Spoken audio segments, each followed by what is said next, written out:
The Messenger is the latest indie console exclusive to hit the Switch, and serves as a love letter to the Ninja Gaiden NES trilogy. This ninja romp does several things that make it truly a unique experience. So, why is this title worth your time? Let's find out.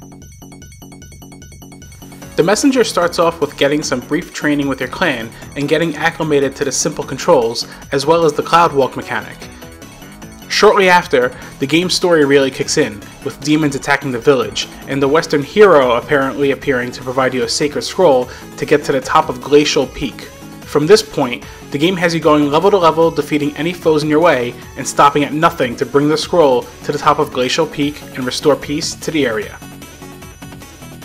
As you progress, you will find checkpoints that have a doorway leading to the game's star, the Shopkeeper. Now, the Shopkeeper will allow you to upgrade your abilities, as well as provide you some truly unforgettable dialogue sequences.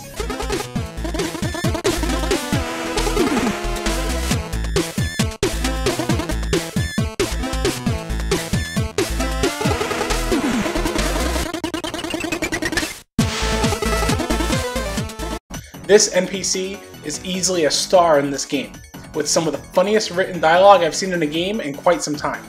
Every time I entered the shop, I cared more about chatting with the shopkeeper and seeing what dialogue was in store over actually upgrading. That's not to say upgrading was useless, but rather a testament to how well written the dialogue was. As mentioned earlier, the game is certainly a love letter to the NES Ninja Gaiden series, from the wall climbing mechanics, combat, and immensely tight controls.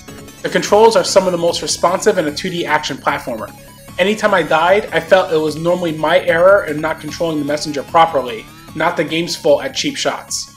Now, unlike Ninja Gaiden on the NES, which infuriated many with its difficulty, the Messenger rarely gets to frustrating levels. The game starts off fairly easy and naturally progresses up as you get farther. When you die, you restart at the last checkpoint, but a little demonic creature known as Quarble flies around you and collects the time crystals that you're collecting for a short duration. These crystals are used so you can get upgrades, but he does stick around and it is an exchange for the lives and continue system. As you progress, you get some really cool abilities, such as a grappling hook, or rope claw as the shopkeeper calls it, and a wingsuit. Thanks to the ingenious level design, navigating through levels feels so immensely rewarding.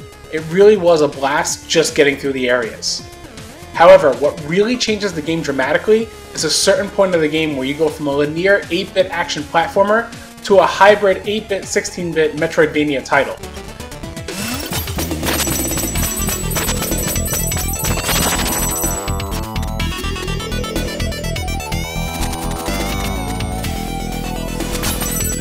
After almost 3 hours, the Messenger takes a dramatic shift in terms of gameplay and storyline. It's at this point where you actually have to backtrack through previous locales as well as navigating new ones. During this shift in the game, you will find time voids that you can transition from the past to the future seamlessly. Not only does the game's visual alter from 8-bit to 16-bit, but the audio changes as well. The same song in the area plays, but with a variation depending on the bit era.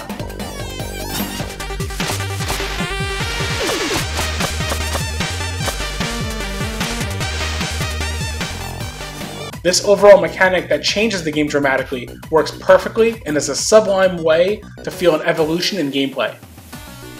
The game has numerous bosses you will face, each testing your reflexes and newly acquired abilities. As with the level design, bosses will progressively get more difficult as you get farther in the game.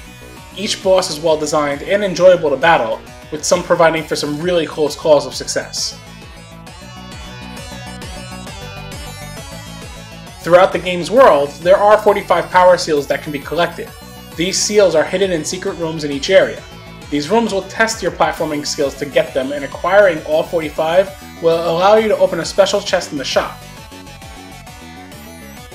In terms of visuals, the Messenger is beautifully detailed. The team over at Sabotage Studio really knows their pixel art. Whether it be the 8-bit or 16-bit segments of the game, each area's locale and character is immaculately designed. The Messenger himself animates really fluidly, as do all the enemies. The levels are superbly detailed as well. In terms of audio, the game's sound effects really replicate their respective eras in a great way. Growing up in the 8-bit and 16-bit era, this was clearly done with a labor of love to those eras. The chiptune soundtrack is also excellent.